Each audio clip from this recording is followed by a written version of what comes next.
She was talking about Cathy Engelbert directly. She revealed private conversations, you understand, with quotes from this lady, the commissioner, about what she said that came across as dismissive, as derogatory, and unappreciative of the athletes that represent her league. This wasn't just an ad, it was a stress test, and the WNBA failed it. The From Anywhere campaign starring Caitlin Clark didn't feel like a league moment. It felt bigger, cleaner, sharper. It felt like a global brand operating independently of the institution meant to represent it. Inside league offices, the response reportedly shifted from confusion to alarm, because this wasn't about basketball, it was about control. For years, Commissioner Cathy Engelbert built her leadership around stability, around collective identity, around preventing chaos by refusing to elevate one star above the rest. That strategy worked until it didn't. Nike made a decision. We're in the WNBA finals, and so I'll leave it there. I mean, I'm just obviously disheartened. You know, I'm a human too. I have a family. I have 2 kids who are devastated by these comments, and so... NBA legends, no symbolic handoff, no continuity. Caitlin Clark wasn't positioned as the future of the WNBA. She was positioned as bigger than it. That's when everything broke. At the same time, the league was pushing the Unrivaled project as its off-season solution. They wanted Clark involved. They needed her. Reports say the offer exceeded $1 million. She declined. And days later, her Nike ad outperformed the entire Unrivaled launch combined. That wasn't coincidence, that was leverage. For Cathy Engelbert, this was the nightmare scenario. A star whose value exists independently of league infrastructure. A player whose endorsement power dwarfs league salaries. A rookie whose marketing footprint outshines the institution itself. This isn't just embarrassing, it's destabilizing. Because once players see that value can be created outside league control, loyalty becomes negotiable, authority weakens, the ecosystem fractures. Then came the locker room fallout. Asia Wilson comparisons, veteran resentment, perceived favoritism, escalating tension. Leadership exists to manage moments like this.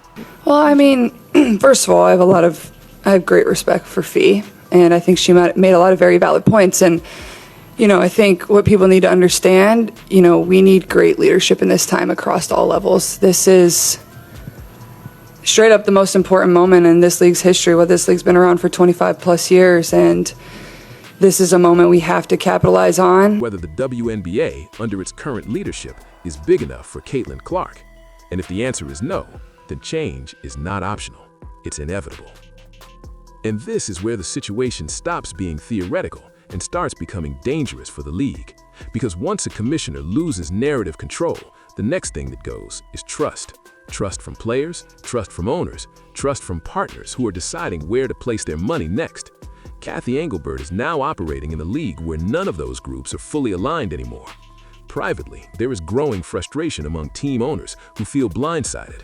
They invested millions into franchises believing the league would be the central engine of growth. Instead, they are watching Nike capture the upside of the most valuable player in the sport, while the WNBA absorbs the risk. Clarify first, because it's proxy season, right?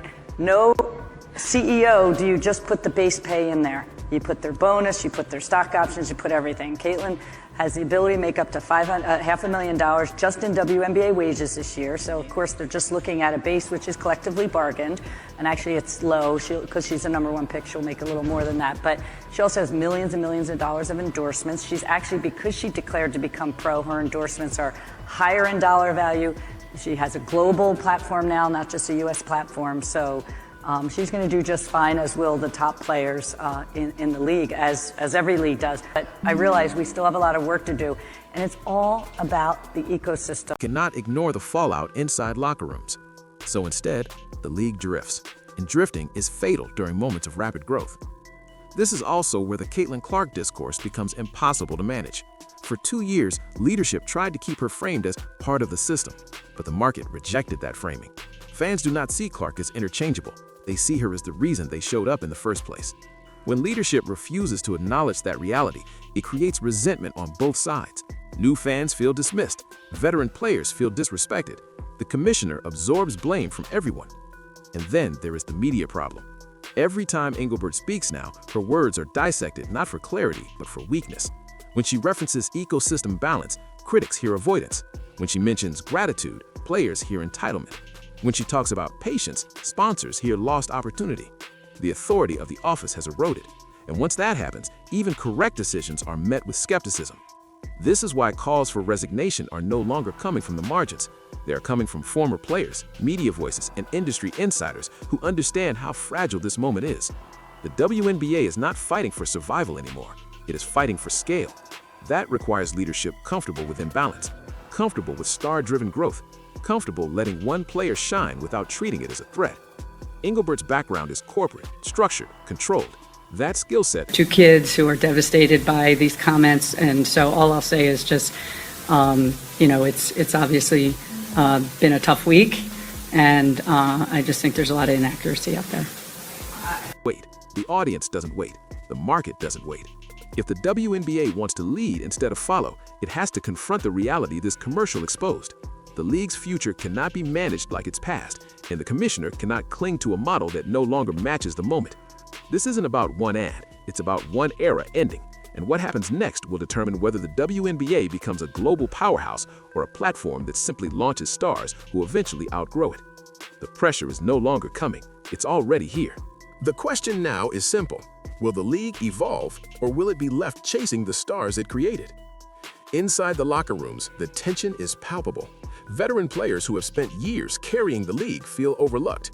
Every highlight reel, every viral clip, every major sponsorship that favors a rookie sends a subtle but unmistakable message. The hierarchy has shifted. Loyalty and longevity are no longer enough to command attention. In a world where influence moves faster than the game itself, So that's honestly what I would say. I think there's, Fee said it all with what she said, and, I think the points she made were very valid. Had you heard that story from her before No. she said it publicly? And then have you spoken with Cathy Engelbert or heard from her at all since then? No. result, an unspoken hierarchy where perception outpaces performance. And when players feel slighted, tension inevitably spills onto the court, changing dynamics in ways no commissioner can fully control. Meanwhile, the WNBA front office is scrambling to contain the narrative. Emails, conference calls, and private meetings dominate the holiday period. Executives are analyzing every metric, every view count, every comment, trying to figure out how to regain influence. But the truth is simple. Once a player becomes a brand unto themselves, traditional league controls lose potency. Marketing, salary structures, and even media coverage must now bend to individual influence or risk losing relevance entirely. This commercial also exposes a financial imbalance that cannot be ignored. Clark's endorsements dwarf her rookie salary, highlighting the league's inability to monetize its most valuable talent fully. Each play, each campaign, each highlight that earns global attention outside the league's ecosystem strengthens players' leverage in future negotiations. This isn't speculation. Numbers don't lie, and the optics are brutal. Fans see the contrast clearly, making loyalty to the institution secondary to loyalty to the athlete. From a corporate standpoint, Nike's strategy is masterful. By positioning Clark alongside global cultural icons like Travis Scott and the Kelsey brothers, the brand bypasses traditional league channels entirely. It frames her as a universal figure, someone whose appeal exists outside the constraints of the WNBA, the Indiana Fever, or even professional basketball itself. The subtlety of this approach is genius and devastating for league authority. Commissioner Engelbert is left in a delicate balancing act. She cannot publicly chastise Cathy Engelbert, the commissioner of the league. Doggy, Peter, Monica, let me say for the record, you should resign. You need to resign. Period. The reason I say that, Doggy, is because when a player, any player, but especially one of that magnitude, attacks you publicly like that, that weak-ass statement Commissioner Engelbert gave is not good enough. And I'm going to say it. It was a weak-ass statement. Could you imagine somebody directing comments and criticisms at you, taking conversations they've had with you directly and telling the world what you said, And did you see that statement Commissioner Engelbert gave? She basically provided no defense of herself. I don't have the statement right directly in front of me, y'all. Mischaracterization. A mischaracterization. She was disheartened. I'm disheartened at the mischaracterization. What? That was I'm not saying Nafisha Kala personally attacked her. Like, personally, I'm not trying to personalize it like that. But I'm just saying her words were piercing.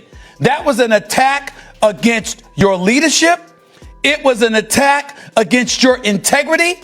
It was an attack against your character. And that's the statement you came out with. Start demanding the same autonomy. Some owners pushed for immediate negotiations with Nike, hoping to create co-branded campaigns where the league benefits alongside Clark. Others argued that bending too far would signal weakness, effectively ceding control over the narrative. Discussions reportedly became heated, with debates over whether the league should embrace a star-first approach or cling to the traditional collective-first model. Sponsors, meanwhile, were circling like vultures, eager to align with Clark's skyrocketing global influence. Nike's dominance in this campaign sent a message: if you want attention, you go straight to the player.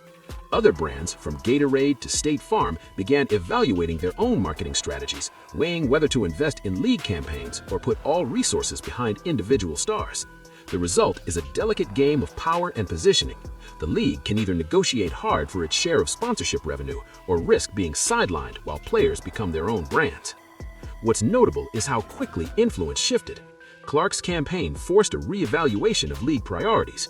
Teams that once focused purely on player development and winning championships were now forced to consider branding, media visibility, and off-court engagement as core elements of success.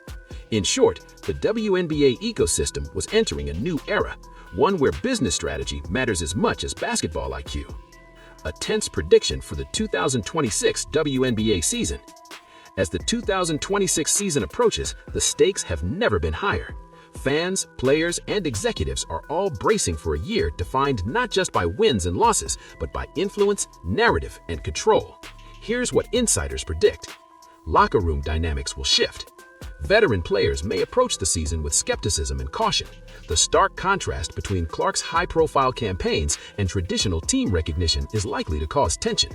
Expect early season games to feature subtle psychological battles, not just on the scoreboard, but in player interactions, shot selection, and team chemistry. Media attention will revolve around stars. National broadcasts will increasingly highlight individual performances over team narratives. Clark, already the face of the league in media terms, will dominate coverage, while veterans must find new ways to assert their relevance. Storylines about individual influence and rivalry will compete with actual game results for fan attention. Sponsor-driven incentives could reshape play. Expect sponsors to insert themselves more directly into league dynamics. Player-driven endorsements will influence scheduling, marketing campaigns, and even off-court appearances. Teams may now feel pressure to showcase their star talent in ways that align with external brands, creating a new layer of strategic complexity for coaches and executives. Global expansion comes under pressure. With Clark's campaign signaling worldwide appeal, the league's plans for international games, merchandising, and media rights will be scrutinized. Every misstep, like failing to distribute products globally or neglecting overseas fans, will reflect poorly on the league's leadership. The WNBA must now operate as a global brand, not just a domestic league. Cultural and competitive rivalries intensify. Expect the 2026 WNBA season to feature heightened rivalries between established stars and emerging talent. Games could turn into high-stakes showdowns where personal reputation, fan loyalty, and sponsorship visibility are on the line. The product on the court may become secondary to the narrative off it, a scenario that could bring both massive viewership and unprecedented controversy.